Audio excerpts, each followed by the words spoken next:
Patch 25.9 preview, negative behavior. This patch we're rolling out a large update to our negative behavior systems, targeting a major increase in our abilities to eliminate intention-inducing behavior. Not going to say much more than that, but we're expecting this to give us a great foundation to continue to build more detections and crack down on asshats. We're initially rolling out conservatively to minimize false positives and plan to ramp it up after we verify the system is doing what we intend.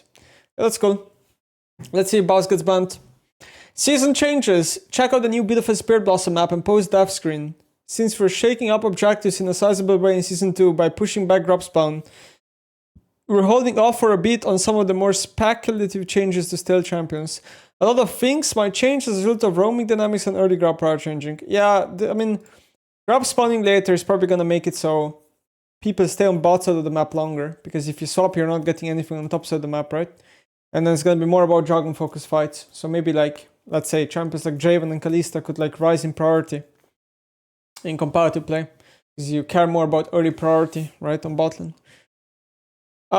System adjustments. Holding biscuits to swing fights with a large influx of HP has been picking up in popularity after our changes to it at season start.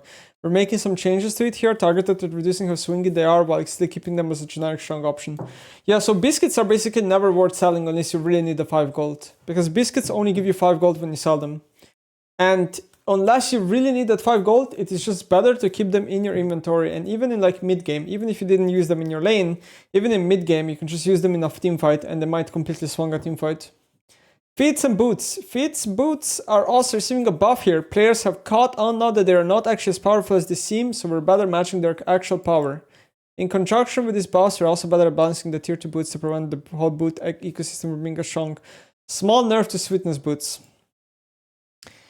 Yeah, I mean, sweetness boots have been OP for a very long amount of time, right? But now it just depends. Like, okay, we're nerfing sweetness. If sweetness become too bad, people are just gonna swap to, I don't know. I mean, they're also nerfing symbiotic souls this patch, right? So what are the next boots in line? I mean, I guess at some point, it just depends what they have, right? You're still gonna buy sweetness when they're good. Maybe you're gonna go a little bit more into Storks, or maybe you're gonna go a little bit more into Mercs. For symbiotic souls, we're removing the empowered recall on the base boot, and it's getting a bit too warping for lane phase dynamics as currently tuned. So the thing is, like, this is going to buff a lot of champions and make a lot of unplayable matchups, playable matchups unplayable. Let's say you're playing Ryze into Victor. Symbiotic souls are really good in that matchup because as Ryze, you have weak early game. You just want to keep basing until you are strong enough where you can just drain tanks Victor's damage. With those boots being gone in that matchup, it's going to swing a lot. I'm not actually sure if symbiotic souls are going to be purchased anymore in mid lane or top lane, because like the big reason why you're buying these boots is the empowered recall. This is the big reason why you're buying the boots. Yeah, you're getting 15 out of combat movement speed. I'm not sure if that's enough. I'm not sure. I mean, you still get the empowered recall when you stack up the boots, right? But I'm still not sure whether you will buy those boots. I feel like you won't. We'll see though. Teleport versus Ignite. In especially higher levels, Teleport is still the dominant summoner spell, often beating out Ignite in both early and late game. We want Ignite to be more prevalent in these skill brackets especially, so we're targeting above the Ignite scaling properties to be a bit more on the equal playing field. At the same time, we don't want bot lane, especially on our super early game, to be bloodbath with all supports taking Ignite again. We're buffing Ignite values from level 6 onwards only. This will result in a bit more snowballiness, but we're also taking some out from other changes like pushing grabs back. Okay. I really do think buffing Ignite is stupid. I get why they're doing it. The reason why they're buffing Ignite is because they want Ignite to be played a little bit more in competitive play compared to TP. But the problem with Ignite... So the problem is like Riot has tried to also nerf TP. And even with this new TP where you are TPing for 8 seconds in early game, TP is still too OP. So TP is still better than Ignite. So now they're going for a different approach. Instead of keep nerfing TP, they're gonna buff Ignite. I think... I don't know, I'm a big hater of Ignite. I think like the problem with summoner spells is that I just don't think they should be as warping as some of them are. Ignite is just, let's be honest, Ignite fits certain characters too well and certain characters too badly. Let's say you're a Garen player, you're fucking happy with this change, right? Because you always play Ignite. Or let's say you're an Auction player, you're also mega happy with this change because the champion can skip TP a lot easier. But there are champions like, for example, Kayle, who just suffer from, let's say, not being in the game, or being stronger, I guess I should say. So the reason why I have a big problem with Ignite is because Ignite is just unskilled. There's no skill behind it. It's point and click true damage. It's just point and click true damage. It just promotes more unskilledness in the game. It promotes exactly what they're talking about, which is snowballness, which was a huge issue why the game was sucking so much before in the Mythic era, where people were one-shotting each other for no reason. Ignite is already pretty stupid on support. Honestly, like sometimes you play against like a Naut or Leona, and they like full combo you and ignite you, and all of a sudden they just kill you with no items, with base damages. I don't know, I just really dislike Ignite being buffed. I think this is a bad idea. What else is there? I mean, yeah, another issue with like summoner spells is that like, I don't know, some of them just suck too much. Like think about clans. I think clans is fucking horrible. I don't know why clans is in the game. Yeah, I mean, I think it should be in the game, but why is it 4 minutes? It's 4 minutes. It's legit horrible. It's almost like, it's almost never worth to take the summoner. Playing ADC, having be forced to take clans, and then not using it for like 10 minutes straight, it just feels so awful. It's like you're playing without a summoner spell. And now we're buffing Ignite. Like, what is this, man? Why would you ever take clans in this video game, ever? Or like, I don't know, I mean, Barrier is like okay, Heal is like maybe like also still okay, I would say. Exhaust is pretty weak because it's 4 minute cooldown. It's very situational when it's good. Clans is just dog shit. Ghost got nerfed pretty hard, it's almost never used. I mean, I get some summoner spells are gonna be better than the other ones, but like, I just think right now, Ignite is still one of the better summoner spells. So it's weird that we're buffing Ignite. That's all. Okay, champion buffs. Annie lost like 5% win rate with the newest changes. They got at her. She needs buffs badly. This is totally understandable. I think Annie buffs are going to be huge. Ashe champion buffs, not sure why. So this is like a champion that I just don't see why it would be buffed. I just don't see why. I think she's in a completely balanced state. There's nothing that like screams to me Ashe needs a buff right now. Cassante is another champion where it's like, he probably does need a buff, but is it going to make people happy that they see a Cassante buff? Is it going to make people happy they have to play against Cassante? Absolutely not. No. Lona, I actually agree with this buff. I think Lona is the weakest melee support in the game. I'd rather have Nautilus than Lona in vast majority of cases.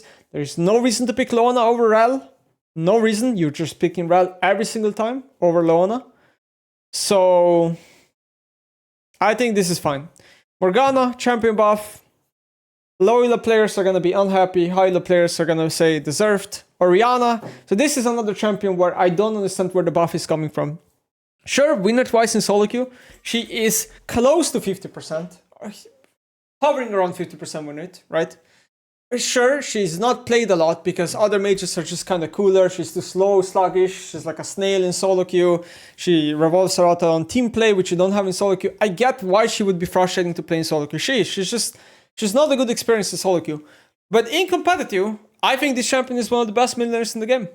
So to me, this is just a champion that you can't really buff because you should balance it around competitive play, not around solo queue.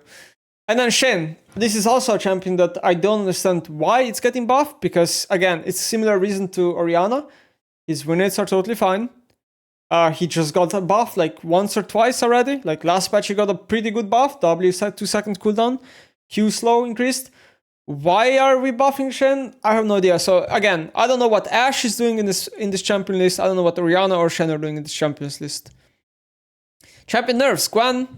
Mostly Gwen jungle, it says. Okay, that's fine. Gwen is still a bit strong. The last nerf they did when Gwen was kind of placebo.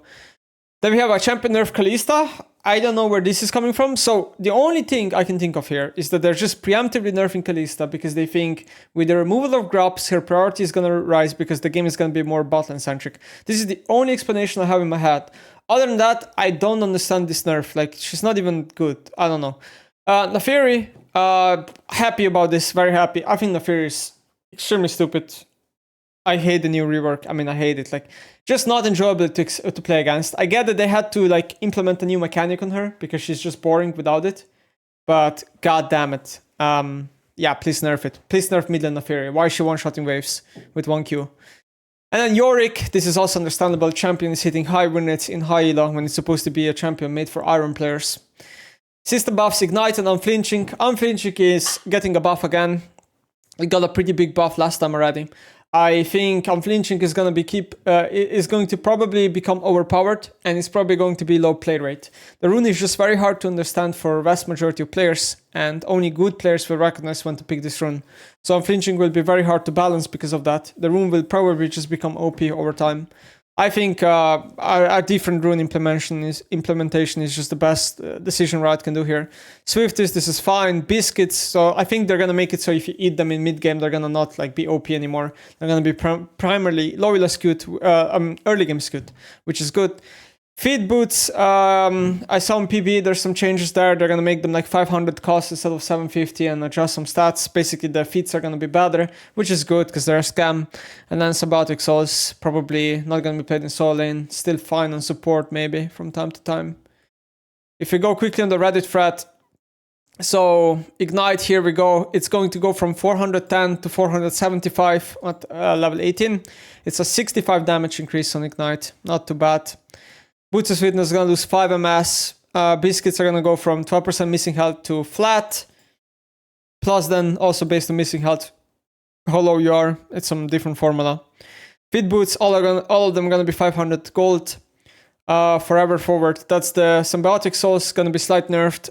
The Spell Slinger shoes, the Sork shoes are going to be 1% nerfed, but they're going to be cheaper, so it's probably a buff.